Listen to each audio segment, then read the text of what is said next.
नमस्कार दोस्तों, आप सभी का स्वागत है आपके अपने YouTube channel study with Ravi पर। दोस्तों, आज की इस क्लास में हम हिंदी सामान्य ज्ञान का एक प्रैक्टिस सेट करने जा रहे हैं। ये प्रैक्टिस सेट दोस्तों उत्तराखंड जेल बंदी रक्षक परीक्षा 15 अक्टूबर 2023 से लिए गए हैं, जिसमें दोस्तों सभी प्रश्न आपके इम्पोर्टेंट और सेलेक्टेड हैं।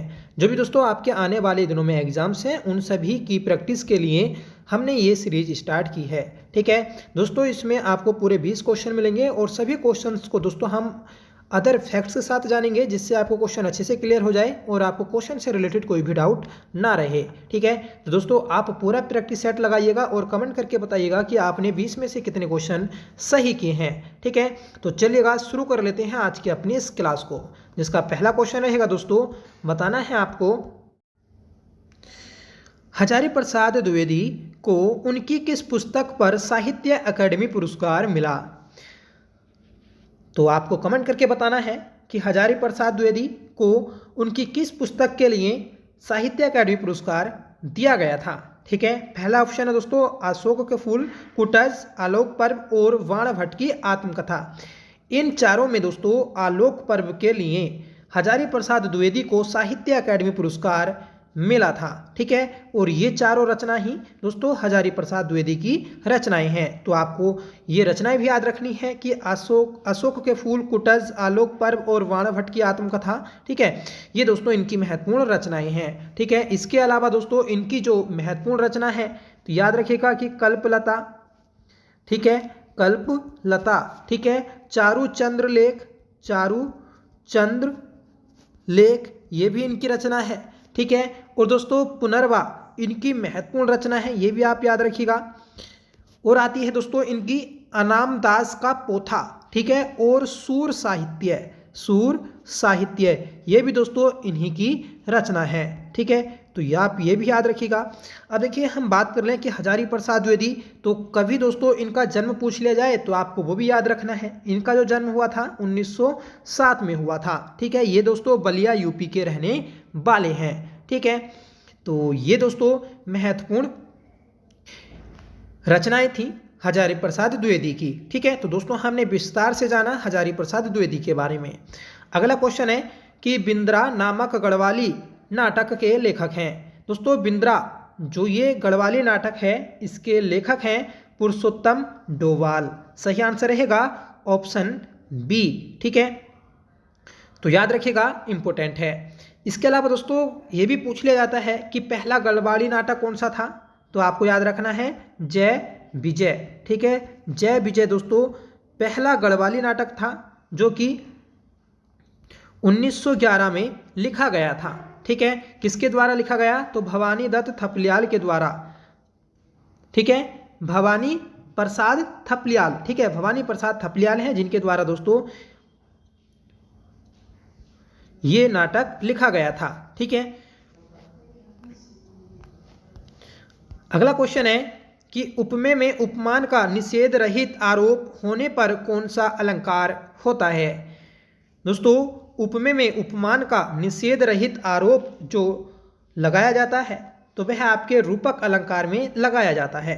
सही आंसर रहेगा ऑप्शन डी। ठीक है, और रूपक अलंकार यह है दोस्तों अर्थ अलंकार है। ठीक है, उपमा, अनुप्रास, यमक, सलेस, वक्रोक्ति, विप्सा, ये जो है दोस्तों ये आपके शब्द अलंकार हैं। ठीक है, उपमा अलंकार की बात कर लें तो इसमें दोस्तों उपमा की जाती है, तुलना की जाती है, सा, सी, से, सरिस, ये सभी शब्द दोस्तों इस अलंकार में प्रयोग किए जाते हैं। ठीक है, जैसे एक इसका उदाहरण है पीपर पात सरिस मंडोला। ठीक है, तो ये दोस्तों उपमा अलंकार का उदाहरण है। ठीक है, अनुप्रास अलंकार की बात कर लें तो अनुप्रास में दोस्तों वर्णों की आवर्ती होती है। ठीक है, जैसे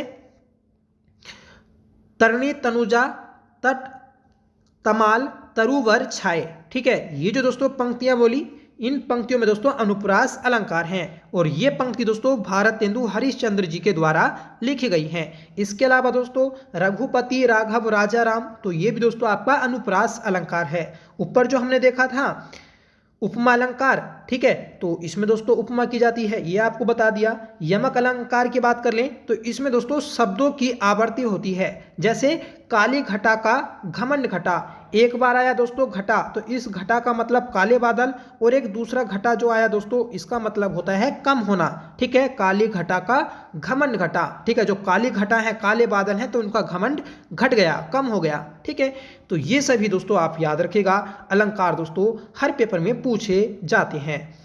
अगला क्वेश्चन है कि रिक्त शब्द के लिए उपयुक्त वाक्यांश है। तो दोस्तों जो अनेक शब्दों, एक शब्द के लिए अनेक शब्द जो होते हैं, तो वही हमें बताना है कि रिक्त का मतलब क्या होता है। तो दोस्तों रिक्त जो होती है, तो वह आपकी पुरानी पीढ़ी द्वारा नई पीढ़ी को मिलने वाली संपत्ति होती है। मतलब जो हमारे पूर्वजों से हमें संपत्ति मिलेगी उसे हम क्या बोलेंगे, रिक्त बोलेंगे। क्या बोलेंगे, रिक्त। ठीक है, इसमें आपको पैतृक संपत्ति भी देखने को मिलेगा, जो कि दोस्तों गलत होता है। ठीक है, तो आपको सीधा याद रखना है कि रिक्त क्या होता है, तो वह दोस्तों पुरानी पीढ़ी के द्वारा नई पीढ़ी को मिलने वाली संपत्ति होती है। ठीक है, जैसे दोस्तों पथ्य, पथ्य क्या होता है, तो पथ्य होता है दोस्तों जो मरीजों का भोजन होता है या फिर रोगियों का जो भोजन होता है उसे हम क्या बोलते हैं, पथ्य। और वह भोजन जो खाने योग्य ना हो तो उसे बोलते हैं अखाद्य। क्या बोलेंगे, अखाद्य भोजन। ठीक है, तो ये सभी दोस्तों आप याद रखिएगा, मोस्ट इंपॉर्टेंट हैं। अगला क्वेश्चन है कि बसंत की कोकिल, बसंत की कोकिल मुहावरे का सही अर्थ है। दोस्तों बसंत की कोकिल मुहावरे का जो अर्थ है, तो वह आपका वैभवशाली का गुणगान करने वाला होता है। ठीक है, तो सही आंसर रहेगा ऑप्शन ए। मतलब जब दोस्तों बसंत आएगा तो उसी समय दोस्तों वह कोकिल मतलब कोयल की तरह है बोलने लगेगा। ठीक है, तो मतलब वो अवसर देख रहा है। ठीक है, तो इसी प्रकार दोस्तों वैभवशाली का गुणगान करना इसका अर्थ रहेगा। ठीक है, तो आप याद रखिएगा, हम दोस्तों कुमाऊनी गढ़वाली लोकोक्ति और मुहावरों को भी अलग से कर रहे हैं। ठीक है, हमने उसकी पहली क्लास कर ली है जिसमें हमने 10 लोकोक्तियों को देखा था। तो आपने अगर वह क्लास नहीं देखी है तो जरूर देखिएगा उसे। ठीक है, ये दोस्तों एक एक दिन छोड़ के आपको क्लास मिलती रहेगी। ठीक है, और जब तक आपका एग्जाम होगा तब तक दोस्तों कम से कम हम 200 से 250 लोकोक्तियाँ और मुहावरे कर चुके होंगे। ठीक है, तो आप उसे जरूर देखिएगा। इसके अलावा दोस्तों हम जीके जीएस का प्रैक्टिस सेट कर रहे हैं। ठीक है, उत्तराखंड करंट अफेयर्स भी हम कर रहे हैं। ठीक है, तो ये सभी चीज़ें दोस्तों आपको हमारे चैनल पर मिल जाएंगी। आप अगर हमारे चैनल पर रेगुलर व्यूअर्स हैं तो दोस्तों आपको हमारे चैनल पर बहुत फ़ायदा होने वाला है। ठीक है, प्रैक्टिस को लेकर। ठीक है, मतलब आपने चीज़ें पढ़ी होंगी पर दोस्तों आप चैनल पर आकर प्रैक्टिस कर सकते हैं। ठीक है, अगला क्वेश्चन देख लेंगे हम कि पहाड़ी हिंदी का विकास किस अपभ्रंश से हुआ है। दोस्तों पहाड़ी हिंदी का जो विकास हुआ है तो वह आपका खस अपभ्रंश से हुआ है। सही आंसर रहेगा ऑप्शन सी। ठीक है, तो आपको याद रखना है खस अपभ्रंश से हुआ है दोस्तों किसका विकास, पहाड़ी हिंदी का विकास। ठीक है, अब देखिए जो अपभ्रंश होते हैं, अपभ्रंश का मतलब होता है टूटा हुआ। ठीक है, अपभ्रंश का मतलब क्या होता है, टूटा हुआ। ठीक है, अब जो अपभ्रंश है दोस्तों हम उन्हें भी जान लेते हैं। जैसे विराचल अपभ्रंश, इसमें दोस्तों कौन सी भाषा आती है, सिंधी। ठीक है, जो सिंधी भाषा आती है तो वह आपकी इस अपभ्रंश में आती है। ठीक है, शोरसैनी अपभ्रंश तो दोस्तों सबसे ज़्यादा महत्वपूर्ण अपभ्रंश है। इसमें पराग मतलब पश्चिमी हिंदी, राजस्थानी और गुजराती, ये जो आती हैं दोस्तों तीनों आपकी शोरसैनी अपभ्रंश में आती हैं। ठीक है, खस अपभ्रंश में हमने पहाड़ी हिंदी देख ली। ठीक है, पहाड़ी हिंदी में दोस्तों कुमाऊनी गढ़वाली, ठीक है, ये आ जाएंगी और नेपाली भी इसी में आती है। ठीक है, अर्धमागधी की बात कर लें तो अर्धमागधी में दोस्तों आपकी पूर्वी हिंदी आती है। कौन सी, पूर्वी हिंदी। और पूर्वी हिंदी में दोस्तों 3 बोलियां आती हैं, अपक्षय। ठीक है, छत्तीसगढ़, अवधी और बघेली, ये दोस्तों आपकी पूर्वी हिंदी में आती हैं। और पूर्वी हिंदी दोस्तों अर्धमागधी अपभ्रंश से विकसित हुई है। ठीक है, और दोस्तों आती है हमारी मराठी अपभ्रंश या फिर महाराष्ट्रीय अपभ्रंश जो आता है तो उसमें दोस्तों मराठी भाषा आती है। ठीक है, पेचासी अपभ्रंश आता है तो इसमें दोस्तों लहदा और पंजाबी आती है। ठीक है, पंजाबी। ठीक है, तो ये आप याद रखिएगा। अगला क्वेश्चन देखेंगे हम कि सरकार शब्द किस भाषा का है। दोस्तों सरकार और सरदार ये दोनों एक ही भाषा के शब्द हैं।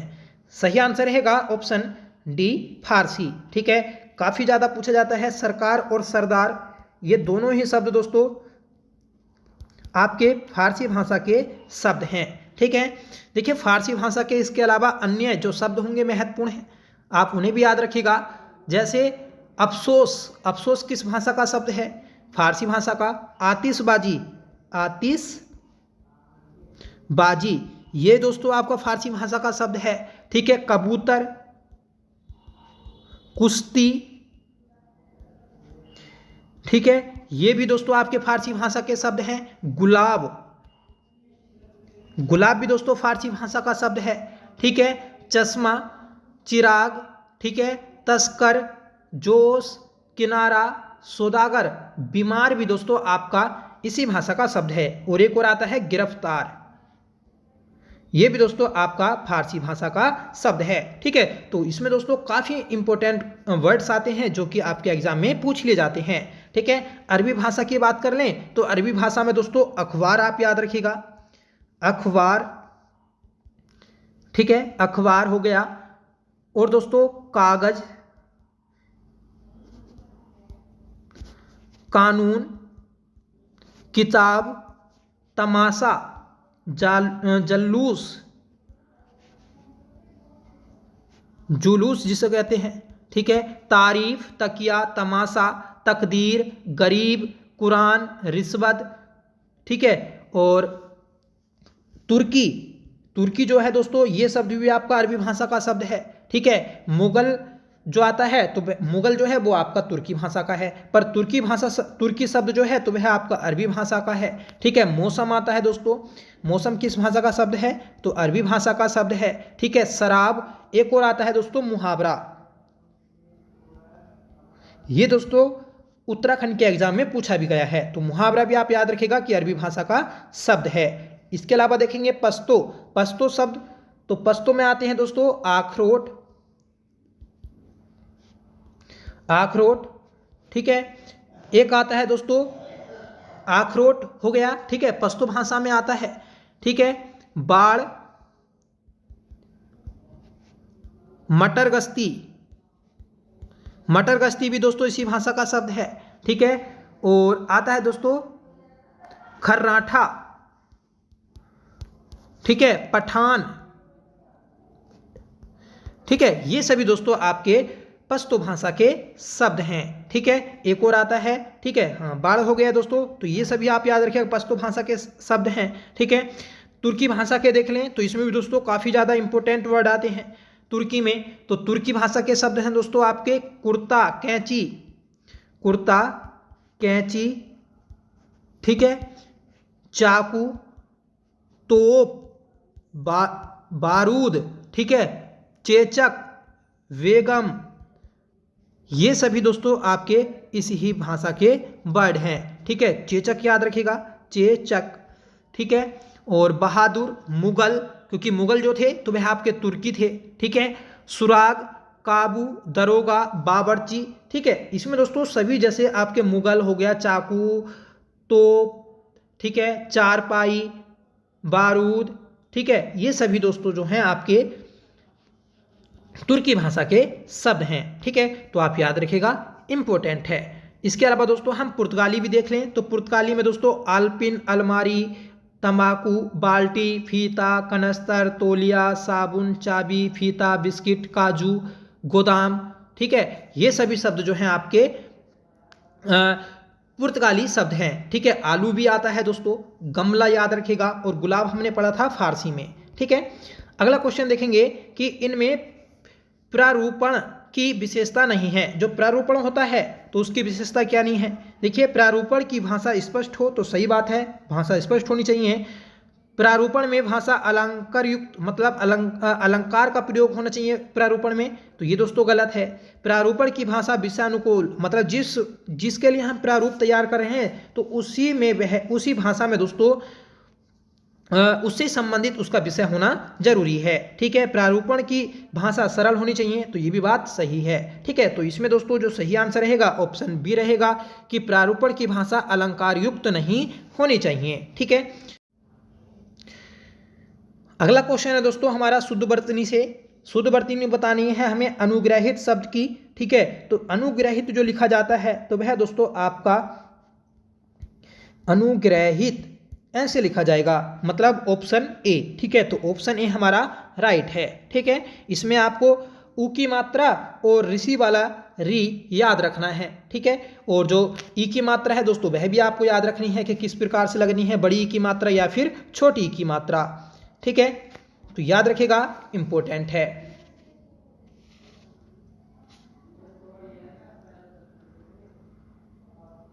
अगला क्वेश्चन है कि इनमें अशुद्ध वाक्य है। तो दोस्तों अशुद्ध वाक्य हमें छांटना है। 4 वाक्य दिए हैं। उसे वहां जाना ही नहीं था। ठीक है, अगला है दोस्तों, उसके प्राण पखेरु उड़ गए। उन्नति के मार्ग में संकट भी आता ही है। प्रकृति की सुंदरता ने मेरा मन मोह लिया। तो दोस्तों इन चारों वाक्यों में जो आपका अशुद्ध वाक्य है तो वह आपका ऑप्शन सी है। ठीक है, तो आप याद रखिएगा कि अशुद्ध वाक्य कौन सा है, ऑप्शन सी। उन्नति के मार्ग में संकट आते ही हैं। ठीक है, इस प्रकार से ये सही होता। इसमें भी दोस्तों नहीं होना चाहिए था कि उन्नति के मार्ग में संकट, नहीं, ये होना चाहिए था दोस्तों कि उन्नति के मार्ग में संकट भी आते हैं। यहां पर ही ये शब्द नहीं होना चाहिए था, ही भी। तो ये जो होते हैं दोस्तों आपके निपात होते हैं, और निपात दोस्तों आपके विकारी शब्द होते हैं। इनकी संख्या 9 होती है, ये आप याद रखिएगा। ठीक है, अगला क्वेश्चन है कि इनमें तत्सम शब्द नहीं है। देखिए तत्सम ऐसे शब्द होते हैं जो संस्कृत भाषा के शब्द होते हैं और हिंदी में उनका हुबहू प्रयोग हो रहा होता है। ठीक है, तो हमें तत्सम शब्द बताना है। तो देखिए इक्षु दोस्तों तत्सम शब्द है। ठीक है, और इसका तद्भव हो जाएगा ईख। ठीक है, प्रस्तर तो दोस्तों पत्थर का होता है। ठीक है, अध्य जो होता है दोस्तों आधे का होता है, आधा। ठीक है, जोगी का जो होगा दोस्तों योगी तत्सम होगा। ठीक है, जो जोगी शब्द है ये आपका तत्सम शब्द नहीं है, यह है दोस्तों तद्भव शब्द है। ठीक है, तो आप याद रखिएगा कि इक्षु तत्सम शब्द है, इसका तद्भव ईख हो जाएगा। प्रस्तर पत्थर का होता है। ठीक है, अध्य दोस्तों तत्सम शब्द है और आधा इसका तद्भव हो जाएगा। जोगी ये दोस्तों तद्भव शब्द है और इसका तत्सम योगी हो जाएगा। तो इस क्वेश्चन का जो राइट आंसर है ऑप्शन डी रहेगा। ठीक है, तो आप याद रखिएगा, इंपॉर्टेंट क्वेश्चन है। ठीक है, अगला क्वेश्चन है हमारा कि इनमें बहुव्रीहि समाज का उदाहरण नहीं है। तो समाज से क्वेश्चन पूछा है। तो दोस्तों चक्रपाणी, वीणापाणी और पीताम्बर ये तीनों दोस्तों आपके बहुव्रीहि समाज हैं। चक्रपाणी मतलब जो चक्र धारण किए हुए है या फिर हाथ में चक्र है जिसके। ठीक है, तो दोस्तों ये जो होगा हमारा विष्णु का पर्यायवाची होता है। वीणापाणी तो दोस्तों सरस्वती का पर्यायवाची होता है। ठीक है, और पीताम्बर पीले वस्त्र हैं जिसके, या पीले वस्त्र धारण किए हैं जिसने, तो वो होता है आपका पीताम्बर अर्थात विष्णु। ठीक है, तो इसमें जो होगा हमारा सही आंसर ऑप्शन बी हो जाएगा, नील गगन। तो यहाँ पर रंग आया है और रंग वाले शब्द जो होते हैं तो वह आपके कर्मधारय में आते हैं। ठीक है, तो आप याद रखिएगा।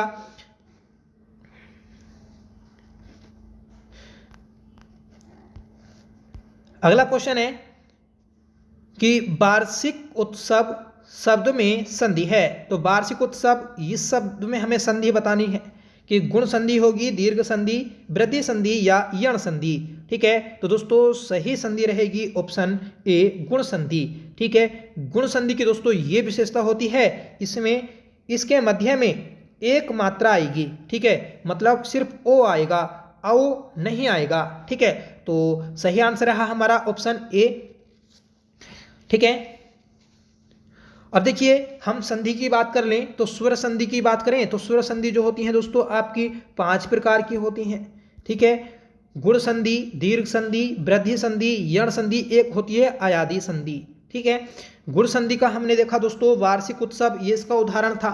ठीक है, इसके अलावा दोस्तों हम देखें गुण संधि का उदाहरण तो सुरेंद्र आ जाता है। कौन सा? सुरेंद्र। सुरेंद्र का संधि विच्छेद क्या होगा? तो सुर प्लस इंद्र, सुर प्लस इंद्र, इसका संधि विच्छेद होगा। इसी प्रकार दोस्तों एक और उदाहरण लें, राजेश। तो राजेश को हम कैसे इसका संधि विच्छेद करेंगे? राज प्लस ईस,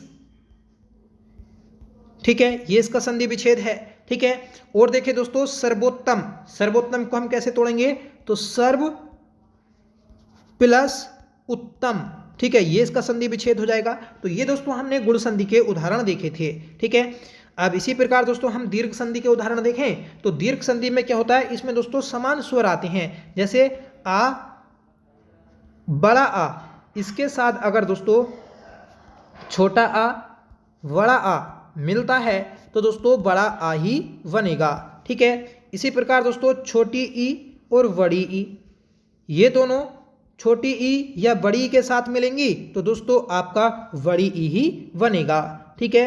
ऊ, औ प्लस ऊ, औ, ठीक है, तो ये दोस्तों आपका बड़ा ऊ बनेगा। तो ये दोस्तों, और इसी प्रकार से री, धन, री, तो क्या बनेगा, यहां पर भी दोस्तों री बनेगा। तो ये दोस्तों 4 नियम होते हैं हमारे वृद्धि संधि के, ठीक है, दीर्घ संधि के, सॉरी, ठीक है। तो यह आप याद रखिएगा। वृद्धि संधि में देख लें तो वृद्धि संधि में दोस्तों आपकी इसमें डबल मात्राएं आती हैं, जैसे 1 प्लस 1, तो क्या बन जाएगा, 1 1, 1 1, ठीक है, ये शब्द बन जाएगा, ये आपको याद रखना है, ठीक है। तो ये इसमें आपको क्या मिलेगा, यहां पर दोस्तों आपकी डबल मात्राएं मिलेंगी।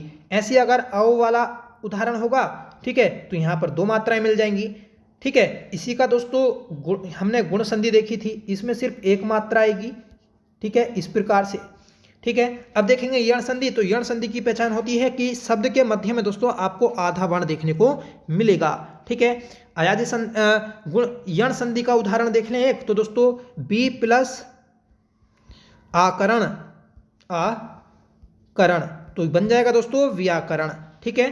और ऐसे ही दोस्तों अभी प्लस अंतर, अभी प्लस अंतर, तो बन जाएगा अभियंतर, अभियंतर, ठीक है। इस प्रकार से दोस्तों ये हमने यण संधि के उदाहरण देखे हैं। अयादी संधि के उदाहरण देखें तो दोस्तों पवन, पवन को हम कैसे लिखेंगे, तो पवन को लिखेंगे दोस्तों पो प्लस अन, पवन, अयादी संधि हो जाएगी, ठीक है। अगर होता पावन, पावन, तो ये होता दोस्तों पाओ प्लस अन, ठीक है, ये आप याद रखिएगा। तो ये दोस्तों हमारे किसके उदाहरण हैं, अयादी संधि के। अगर होता दोस्तों गायन, गायन, तो यहां पर होता दोस्तों आपका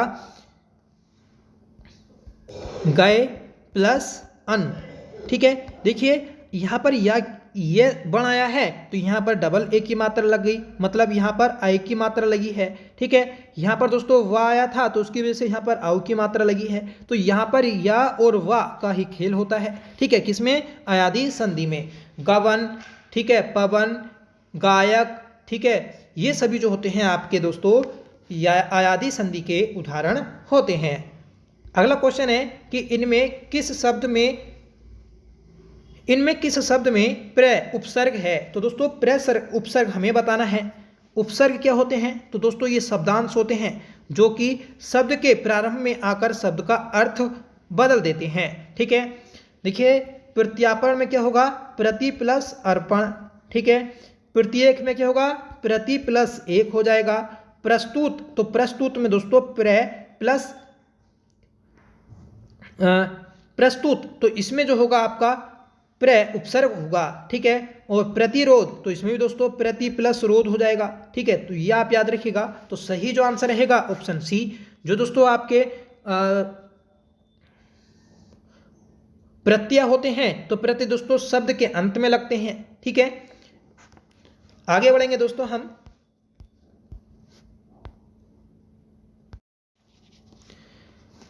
क्वेश्चन है दोस्तों कि इनमें अज्ञ शब्द का विलोम है। तो अज्ञ शब्द का हमें विलोम बताना है कि ज्ञानी शब्द होगा, पंडित होगा, विद्वान होगा या विज्ञ होगा। तो दोस्तों अज्ञ का जो विलोम होता है तो वह आपका विज्ञ होता है। सही आंसर रहेगा ऑप्शन डी, ठीक है।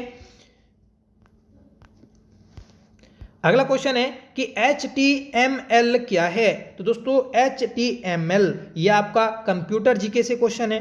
तो HTML। पहले इसकी फुल फॉर्म जान लें तो दोस्तों इसकी फुल फॉर्म होती है हाइपर टेक्स्ट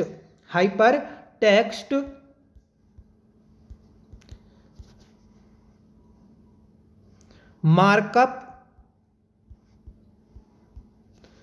लैंग्वेज, ये इसकी फुल फॉर्म होती है। ठीक है, तो ये होता क्या है, तो ये दोस्तों वेब भाषा होती है। सही आंसर रहेगा ऑप्शन डी। ठीक है, अब देखिए हम देखेंगे कि ब्राउज़र क्या होते हैं। तो ब्राउज़र जो होते हैं तो ये दोस्तों आपके एक सॉफ्टवेयर एप्लीकेशन होते हैं, जैसे गूगल क्या है, तो ये दोस्तों ब्राउज़र है। यहाँ पर हम इसे सर्च इंजन भी कह सकते हैं, क्रोम। ठीक है, और माइक्रोसॉफ्ट एज, मोजिला फायरफॉक्स, ठीक है, और एप्पल सफारी। ठीक है, ये जो है दोस्तों ये सभी आपके ब्राउज़र होते हैं। ठीक है, और ये दोस्तों हमारे स्टेनो वाले एग्जाम में पूछे भी गए थे। ठीक है, और ईमेल क्या होता है, तो यह दोस्तों आपका संदेश का एक आधुनिक रूप है। ठीक है, ईमेल जो होता है इसका मतलब इलेक्ट्रॉनिक मेल इसकी फुल फॉर्म होती है। ठीक है, वेबसाइट अभी सब जानते हैं, आप सभी की वेबसाइट होंगी। ठीक है, तो ये सभी आप याद रखिएगा, कंप्यूटर से हर बार दोस्तों 3 से 4 प्रश्न पूछे ही जाते हैं। अगला क्वेश्चन है कि इनमें भाववाचक संज्ञा है। फ्रेंड्स, भाववाचक संज्ञा से क्वेश्चन है, तो भाववाचक संज्ञा हमें बतानी है। तो ऐसी संज्ञाएं जिन्हें दोस्तों हम देख नहीं सकते, परोस नहीं सकते, टच नहीं कर सकते, ठीक है, सिर्फ महसूस कर सकते हैं, वह सभी आपकी भाववाचक संज्ञा होती हैं। जैसे जाड़ा, गर्मी, भूख, प्यास, ये सभी क्या हैं, ये आपकी भाववाचक संज्ञाएं हैं। आपकी फीलिंग्स भाववाचक संज्ञा होती हैं। तो दोस्तों भूख, हाथी, सोना, गंगा, इन चारों में जो भाववाचक संज्ञा है तो वह है दोस्तों भूख, क्योंकि भूख ना ही हम देख सकते, ना ही किसी के सामने परोस सकते, ना ही टच कर सकते, सिर्फ महसूस कर सकते हैं। ठीक है, हाथी, तो ये दोस्तों आपका जातिवाचक संज्ञा है। ठीक है, गंगा, ये दोस्तों व्यक्तिवाचक संज्ञा है। सोना द्रव्यवाचक संज्ञा है। ठीक है, तो आप याद रखिएगा, इंपॉर्टेंट है। संज्ञा दोस्तों 5 प्रकार की होती हैं। ठीक है, आप कमेंट करके बताइएगा कि कौन कौन सी संज्ञा होती हैं 5 प्रकार की। नेक्स्ट क्वेश्चन है और साहित्य से क्वेश्चन है दोस्तों, बादल राग कविता किस कवि की रचना है। दोस्तों बादल राग बड़ी इंपॉर्टेंट रचना है, ये दोस्तों काफ़ी बार एग्जाम में पूछी जाती है। तो बादल राग रचना आपको बतानी है किसकी है। राइट आंसर रहेगा friends option B, Suryakant Tripathi Nirala. ठीक है, सूर्यकांत त्रिपाठी निराला जी की ये रचना है बादल राग। अब देखिए हम सूर्यकांत त्रिपाठी जी के बारे में जान लें तो इनका जो जन्म हुआ था तो वो सबसे पहले आप याद रखिएगा कि 1899 में इनका जन्म हुआ था। ठीक है, इनकी जो महत्वपूर्ण रचनाएं आती हैं तो वो आप याद रखिएगा, परिमल, कुकुरमुत्ता, ठीक है, गीतिका,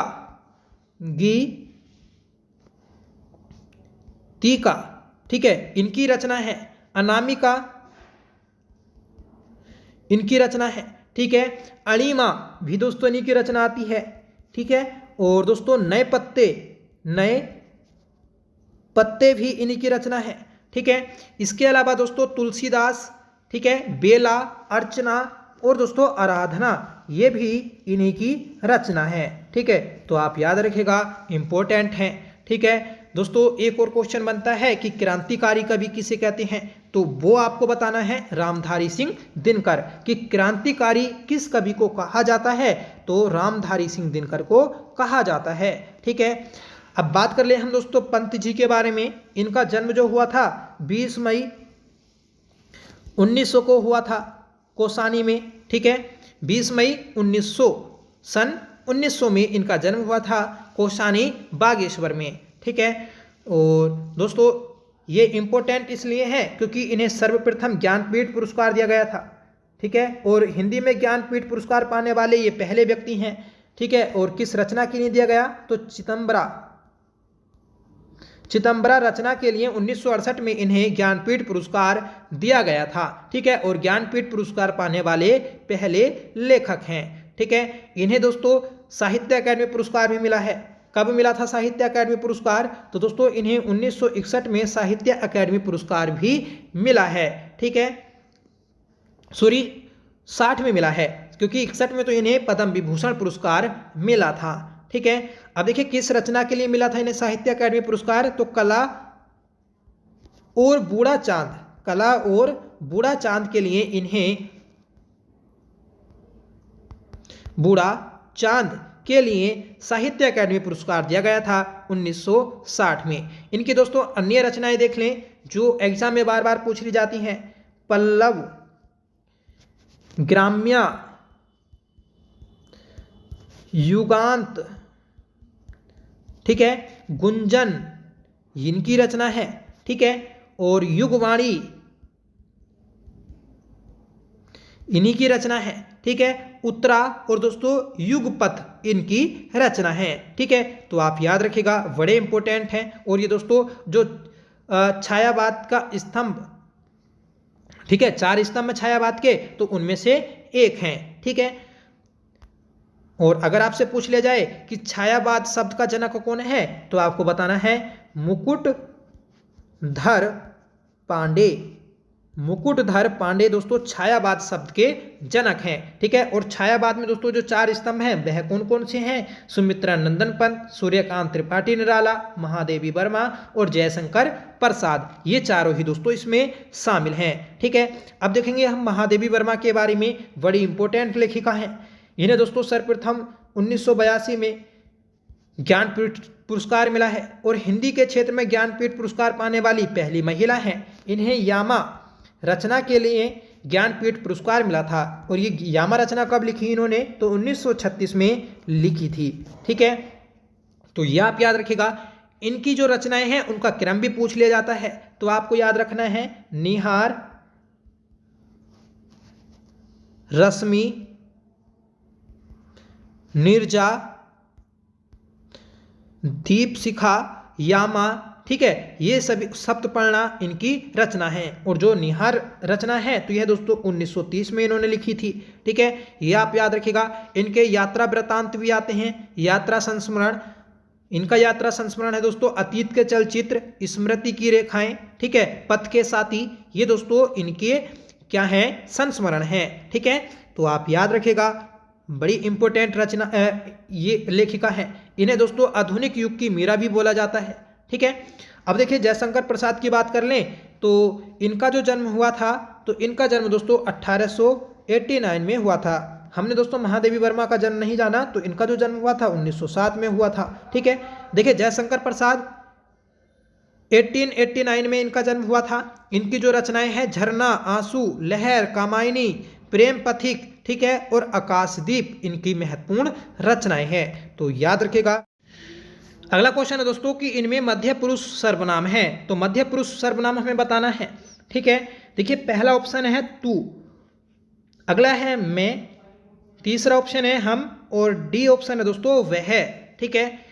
तो इसमें बताना है कि मध्य पुरुष सर्वनाम कौन सा है। तो सबसे पहले आप याद रखिएगा कि पुरुषवाचक जो सर्वनाम होता है यह 3 प्रकार के होते हैं, ठीक है। इसमें दोस्तों वक्ता, श्रोता अथवा अन्य व्यक्ति की बात की जाती है, ठीक है। मतलब कि जो सर्वनाम पुरुषवाचक सर्वनाम है इसके 3 भेद होते हैं, ठीक है, उत्तम, मध्य और अन्य।